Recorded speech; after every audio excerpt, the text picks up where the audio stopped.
All right, so we continue with our Family Matters series. Tonight, our topic is Be Quiet. All right, that's what we're going to be looking at. Be quiet. So tonight it's going to be very, very practical. Okay? And really all the practical advice that I've got for us can be summed up in 2 words. Be quiet. So, hopefully, you've come ready to receive tonight. All right. You know, a quick story just to kind of illustrate what I mean by be quiet. When I was a senior in high school,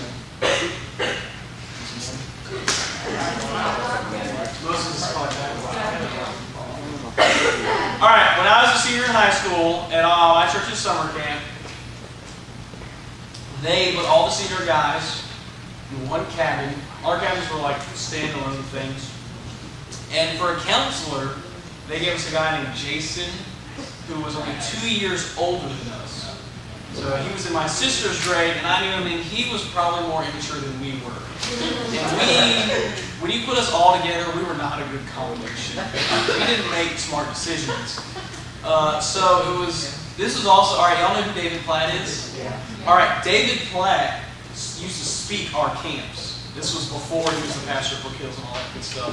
And so a much younger David Platt came and he was speaking our camp. Well, he came to our cabin one afternoon, and we had these rafters, and we had invented this game called the Twister. We took a big blanket and we tied it around the rafter and we put someone in it and we spun them up, and then you let them go and you'd spin out. And we were like, dude, you gotta do this, you gotta get in the Twister. And so we put him in this thing and we got him up as tight. I mean, we were like crushing him. Alright, as tight as we could go and let him go. And he got out of that thing and he was falling all over the place. And he was like, oh, I'm sick now. Anyway, it's a little memory. He probably doesn't remember that, but I do. And so one night, we're all, it's after lights out, and we're all supposed to be like asleep, because there's just like one big room, and there's a couple rooms upstairs, and the counselors only stayed upstairs, and we just stayed in this huge room downstairs. And we were just talking, and Jason had had enough, and so he comes out, and he was yelling at us, telling us to be quiet, shut up, go to sleep, and we're just acting like a bunch of little girls want to stay up and talk. So this was when I was like, I'm a little girl. And that was kind of the straw that broke the camel's back. And so he made me, after yelling at me a lot more, made me go sleep in front of his door upstairs on the floor. Of course, I waited like 3 minutes and went downstairs. But all that to say is, if I had just been quiet and not thrown in my little girl, Jason wouldn't have lost his temper again. I wouldn't have had to spend 3 minutes on the cold hard floor, and everyone would have been a little happier. So sometimes all it takes is just not speaking, not opening your mouth. Okay, unless you need to breathe and your nose is plugged in. Then you should have. All right. So before we kind of get into some takeaway things, we're going to look at a few verses in Proverbs that give us some good advice. All right, so the first one we're looking at is Proverbs 11:12.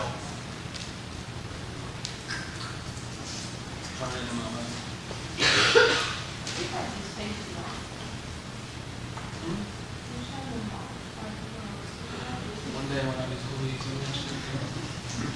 All right, we're looking at Proverbs 11:12. All right, this verse says, "It is foolish to belittle one's neighbor. A sensible person keeps quiet." It is foolish to belittle one's neighbor. A sensible person keeps quiet. Yes, Drew? Making fun of someone downsides, There you go. You can think of it that way too. So this just kind of means what it says, is that it's silly to talk bad about other people. Okay? You can think neighbor as in like literal my next door neighbor, or as in the people around you in your life. Yes, sir. My book don't say cool, my book says stupid. I like yours better. You've got the Contemporary English Version. This is the New Living. They're all contemporary translations, and so they're really going to draw the meaning and put it right on the surface there. Okay? And so the New Living kind of makes it a little softer. It says, it is foolish. Literally in the Hebrew, it says a fool. All right, it's talking about a foolish person. Okay? That was weird. Yeah, lay it on me. It says, he who is devoid of wisdom despises the things of the man of understanding holds his peace. Booyah. That is saying in different words what this is saying. The context of that is speaking if you look at a verse before it.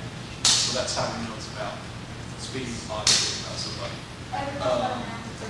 So, what this is saying is that a wise person keeps quiet, doesn't talk. Okay? Alright, so kind of our takeaway from this is wait until you fully understand the situation to speak. Wait until you fully understand the situation to speak. Wait until you fully understand the situation to speak. So, give you a context that you probably confront. Maybe you want to do something, and your mom or dad says no. And your first impulse is to immediately share all of your emotions. Okay? A lot of times, in the moment, we can misjudge people's motives and people's reasons. A lot of times your parents say no to you. It doesn't necessarily have to do with you. It probably has to do a lot with the people around you, with the situation you're going to be walking into, or maybe some other factors that are going to affect your plans that you don't know about yet. Okay? But then again, maybe you just demonstrated through your choices that you can't be trusted, and so maybe it does have a lot to do with you, okay? But then, it's wise to consider, look at my track record. It's not that great. Now you can kind of, so wait until you fully understand. That means until you can step back, look at a variety of perspectives, have time to cool down, get all the emotional charge out of it before you speak. And that way, you don't have to apologize for a bunch of things you don't mean, or hurting other people's feelings, or making the situation worse than it would have been if you would have just kept quiet. Does that make sense? Yeah. Yeah. Oh, very good, very good. All right, let's go to Proverbs 15:1. Proverbs 15:1. This is the one you've probably heard before. It says, a gentle answer deflects anger, but harsh words make tempers flare. A gentle answer deflects anger, but harsh words make tempers flare. Alright, a gentle answer equals a thought about answer. Gentle answer equals a thought about answer. It's very difficult to speak gently if you're not thinking about what you're going to say. Kayla? Is that like listening up to your mother when she says no? Well, if you choose to manipulate her in that way, you're probably going to think about it. The words will probably come out gently because that's what you're aiming to do.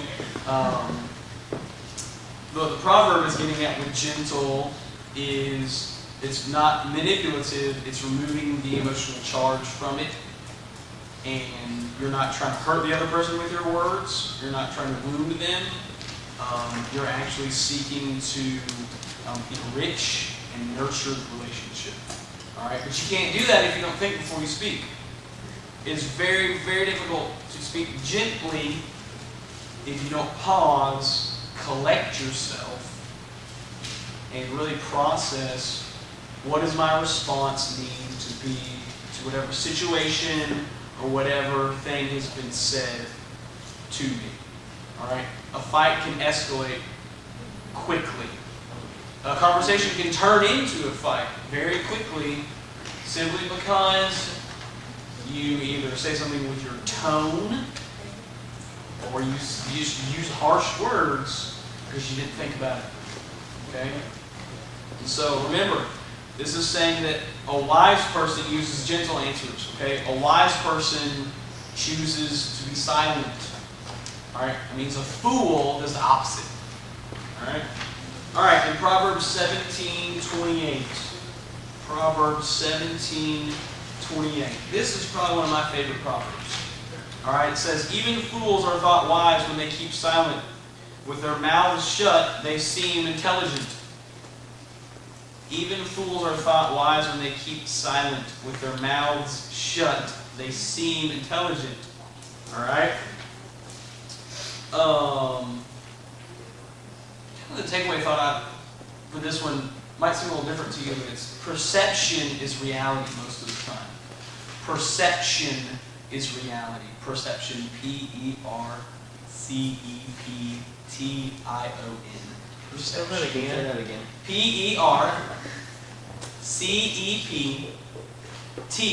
P-E-R-C-E-P-T-I-O-N. Perception. Yeah. I know the table. Alright. Alright. Perception is reality most of the time. What do I mean by that?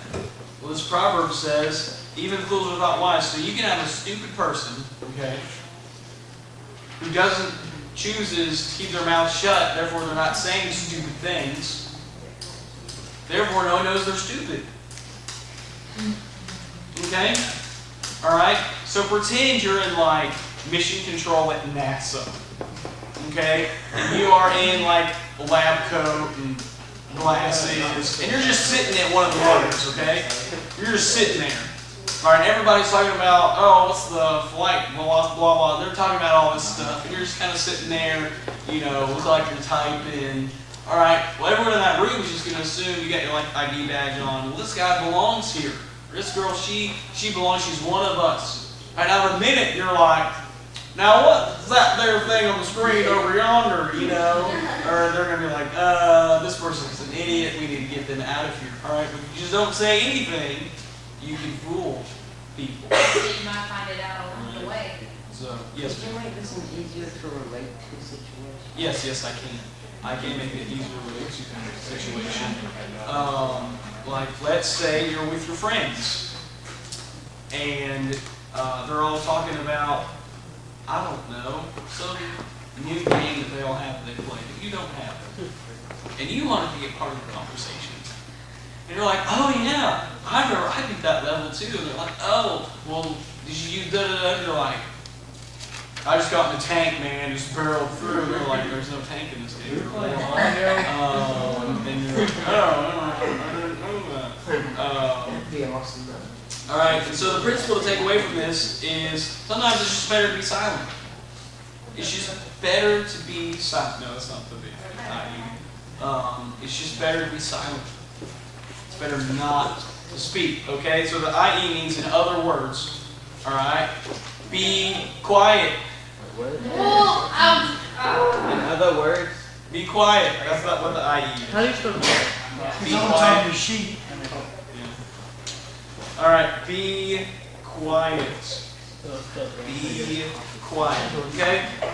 So, now you can apply this in pretty much every familial situation situation you find yourself in, okay? Now this can work when there's a conflict or when there's not a conflict, but especially when you're in a situation where tension is building. Okay? Alright, pretty much anytime you choose to be quiet, think about what you're going to say, process the situation, and get a good understanding of it. Make sure you grasp all the angles and all the details. You're going to come out a winner. Okay? That doesn't necessarily mean you get your way, but it means that you don't do stupid things, you don't say stupid things, and you don't make it worse because you did or said stupid things. Alright? Because here's the deal. Most of the time we get ourselves in trouble because we want to win. We want to get right. We want to be right. The government shutdown is an awesome example of this, okay? The only reason that this has happened is because nobody in Washington wants to help people. They don't want the government to work. They want to win. They want to be right, and they want to make sure that other guys look as demonic and evil as possible while they're winning and while they're being right and getting all the power So they can for get rid of themselves. it and get rich. So we can talk about all that stuff, but boiled down, the core of it is that it's not about helping people or making things work or solving problems. It's about who's right, who gets the most power, and who's going to score the most points. Now, we can get mad at our politicians for doing that, but we still have to look in the mirror and realize that we do that every day in our families. If we're going to be honest. Alright? Okay. So, before we read Romans 12:17, we're going to fill in the blanks of the statement. It says, conflict is unavoidable, but you determine the results. Conflict is unavoidable, but you determine the results. Alright? Y'all turn to Romans 12. I'll kind of explain that. Here's the deal. We all are a part of families. Families are made up of people. People are sinful. Therefore, families are sinful. Therefore, you will have conflict in your family. It's inevitable. You're gonna have it, and you're probably gonna have it more than you want to. Okay? So the question is, how do I avoid conflict? It really becomes, how do I redeem the conflict that exists or that will exist in my family? How do I make it work for God's glory and for my good? Not just my good, but the good of my family. Alright, it's changing the way we think about conflict within our families. Alright, Romans 12, verses 17 through 18. The context of this is Paul has spent the previous 11 chapters given tons of theology about what we believe about God and what we believe about Jesus and what that means for us. Chapter 12, he starts getting into all the practical stuff. This is how Christians do life. Okay? So we get to verses 17 and 18. It says, never pay back evil with more evil. Do things in such a way that everyone can see you are honorable. Do all that you can to live in peace with everyone.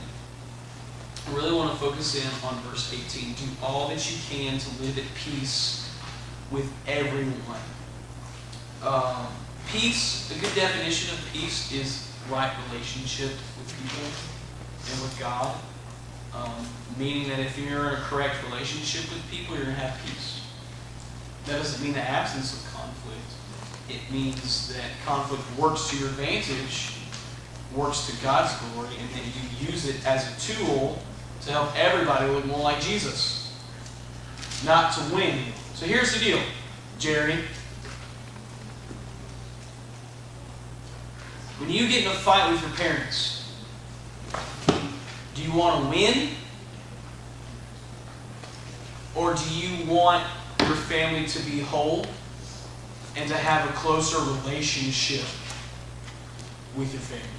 When you get in a fight with your sibling, is your goal to make sure that they're embarrassed and that they know they're wrong and you come out on top? Or is your goal to make sure that you have a better relationship and that everyone is healed? That everyone is in a better spot because of the way you handled the conflict. Alright, now here's the deal. You can win every time. Alright, you can always come out on top. And you think that that's going to make things better, and you think that you're actually coming out on top, but what you're actually doing is you're destroying your family. You're destroying that other person. You're destroying your relationship. And it's going to come back to get you. It's not going to pay off. It's not going to work out.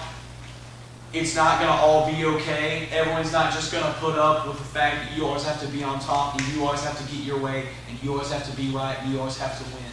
That will not work. It won't happen. Maybe you think you're getting by now, but I guarantee you it won't work out well for anybody. And all you'll be left with is a broken family relationships, and that is a tragedy. Now, if you choose to deny yourself, take up your cross and follow Jesus, do things His way, you're not going to win every fight. You're not going to be right all the time. Everyone's not going to bow to your wishes and your demands, but you know what you are going to have? You're going to look more like Jesus, your family's going to look more like Jesus, and you're going to do it together. Everyone's going to be whole. Everyone's going to be healed. And you'll still have conflict, but you'll be able to resolve it, and there won't be as much of it, and it won't be nearly as bitter and hard when it happens. And here's the cool thing. Your influence of selflessness and peacemaking and peace-seeking is going to rub off. Maybe not immediately, but eventually. Give it enough time, it is going to rub off. Because it's contagious. But selfishness, bitterness, backbiting is also contagious. And so here's the deal. All of us have conflict. All of us have tension in our families. Nobody in here can deny that. All right, so this is relevant for all of us, meaning that all of us have a choice to either live out Scripture and do all that you can to live at peace with everyone, or you can say, don't care. I want to win. I want to be right. I want to come out on top. And you know what? You might be on top, but you're going to be by yourself. And you're not going to look like Jesus. And you know what? Maybe one day when you stand before Him in judgment, you're going to be like, all right, let me get to heaven. And He's going to be like, you wanted your way all the time, and so you get your way. Your way is eternal separation. Because you showed everybody that you are not following me. You didn't have a relationship with me. You didn't surrender your life to me. And so you win ultimately, and you get eternal separation. That's your big prize. Here you go. Have fun.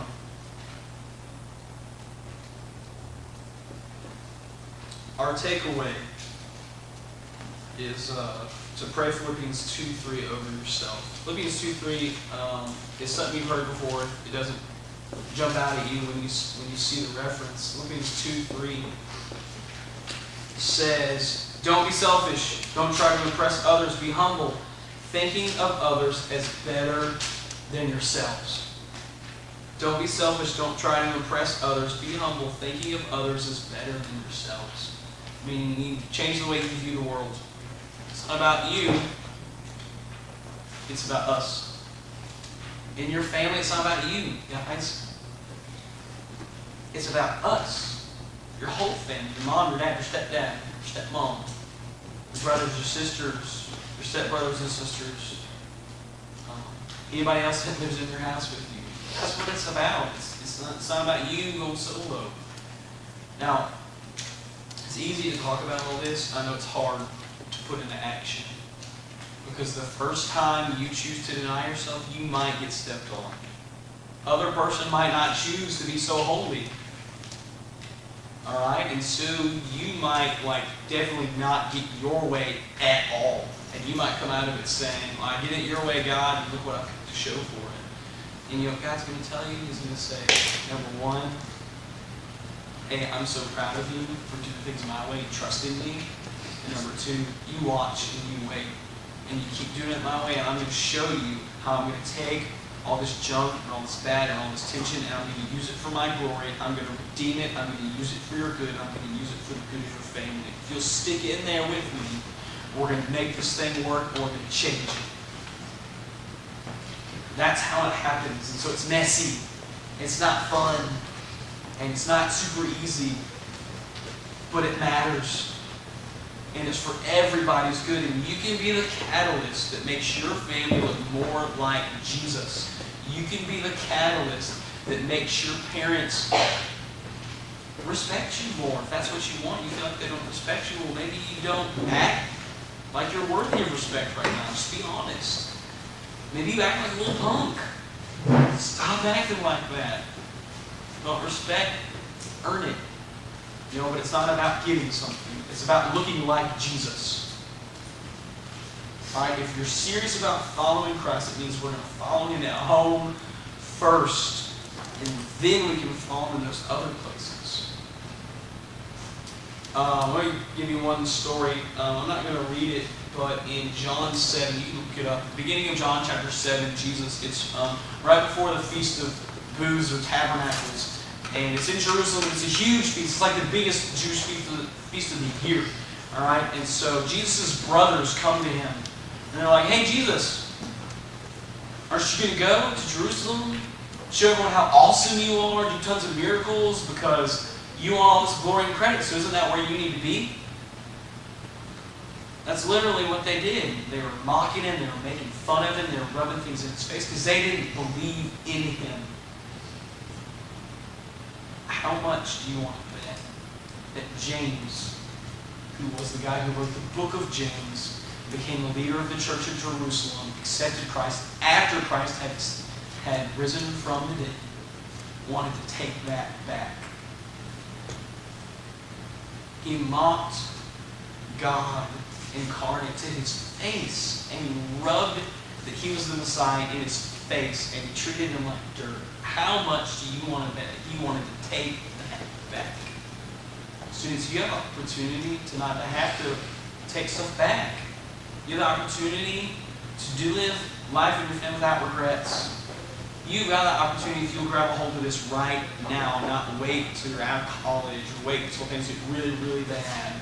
You've got that opportunity to embrace not trying to win, not trying to have your way, not trying to always come out on top, but really seeking the redemption and the holiness and the Christ-likeness of you and your family.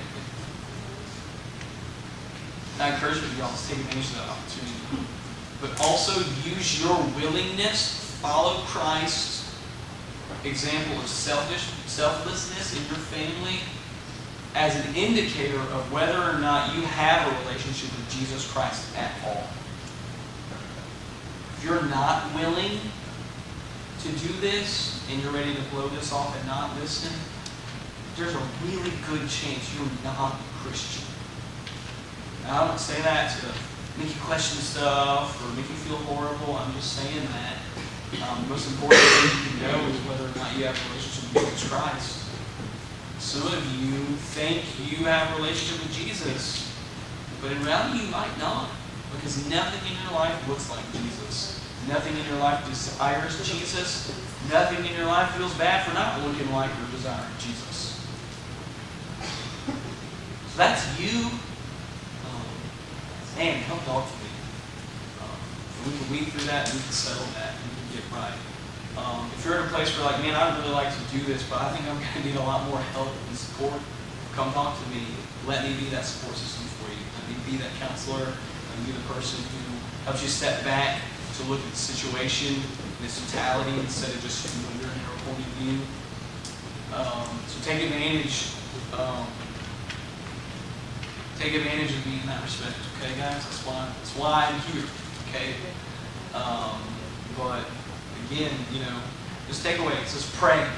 Philippians 2:3. That means you read it and you say, Holy Spirit, make me like this verse. And you mean it and you do it every day. And you're serious about it. And then you watch the Holy Spirit work. Alright? As you take the really easy action step of just being quiet. Doesn't mean you have to have a good attitude. It just means you don't talk about it. Just be quiet and watch that alleviate attention. Does that make sense?